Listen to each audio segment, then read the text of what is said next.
we look at a top story for tonight. The low depression that is located in close proximity to the island is currently east to the northern eastern coast of Sri Lanka. The Department of Meteorology says the storm will enter Sri Lanka and move across the northern areas of the country at night. Now, the center of the storm was located around 150 kilometers northeast of Sri Lanka at 12 this afternoon. Now, the Department of Meteorology has warned that the storm will enter the Jaffna Peninsula during the course of the day. Now, the Department of Meteorology has also warned the storm will attribute to gusty winds of over 100 kilometers per hour from the seas to the north that will be accompanied by a rainfall of over 200 millimeters.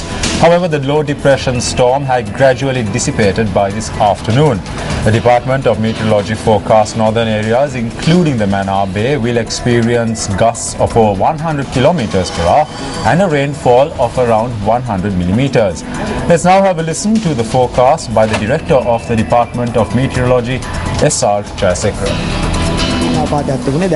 There was a deep depression. It has gradually weakened. If this storm strengthens, it may transform into a cyclone.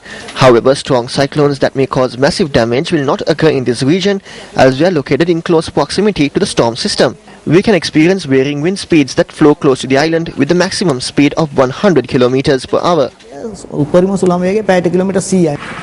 The deep depression storm also affected normal life in the Trincomalee, Mullaitivu, Kilinochchi and Jaffna districts. Today, the Disaster Management Centre issued warnings for the locals residing 100 metres from the coast of Jaffna, Kilinochchi and Mullaitivu districts to evacuate. The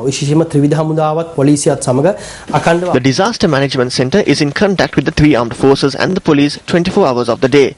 The areas where people need to evacuate from have been identified by the district disaster management centres. Since this morning, the public in those areas have been given announcements of the dangers and to evacuate. We are continuing to operate in a manner where we can immediately inform the communities that will be affected. The district secretaries are supervising the procedures followed by the district disaster management centres relating to early warnings. සහ අනිකුත් සීළු ආපදා කළමනාකරන කටයුතු වෙනුවෙන් ආපදා කළමනාකරන මධ්‍යස්ථානය අඛණ්ඩව දායක වෙලා තියෙනවා. வணக்கம். யாழ்ப்பாணம் தலைமையக போலீஸ் நிலைய பொறுப்பதிகாரி அவர்கள் விடுக்கும் அறிவித்தல் ஒன்று. 2014 ஒன்று 5ஆம் தேதி இன்று வடமாகாண பகுதியில் கூடிய காற்றுடன் கடல் கொந்தளிப்பு ஏற்பட இருப்பதால் கடல் தொழிலில் ஈடுபடும் மக்கள் கடல் செல்வதை தவிர்த்துக் கொள்ளும்படி கேட்டுக்கொள்ளப்படுகிறீர்கள். வணக்கம். Fishermen from a number of areas in Jaffna refrained from setting out to sea today in fear of the adverse weather.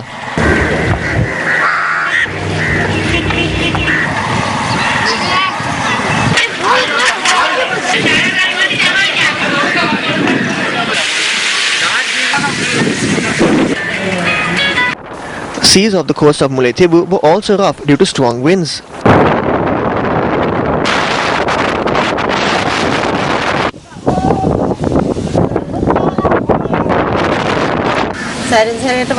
These houses are inundated. It is difficult for us to live here with the children. We take shelter in the school. A similar situation was experienced in the Kilinochchi district.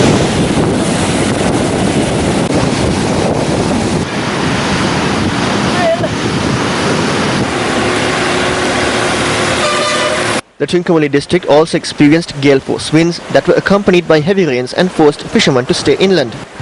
The early warning towers or tsunami towers that are supposed to activate in the case of an emergency situation failed to activate in Trincomalee.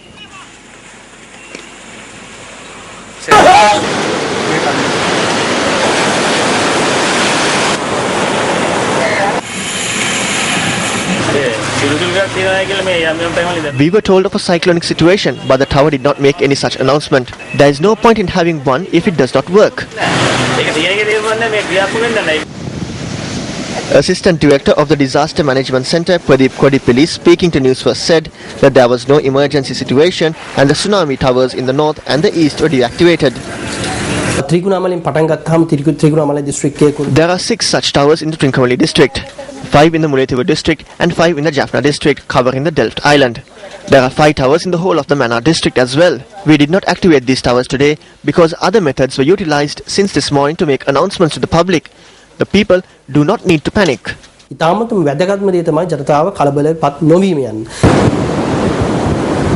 Fishermen were requested to stay on shore in the Ampara district as the seas off the coast of Ampara were rough.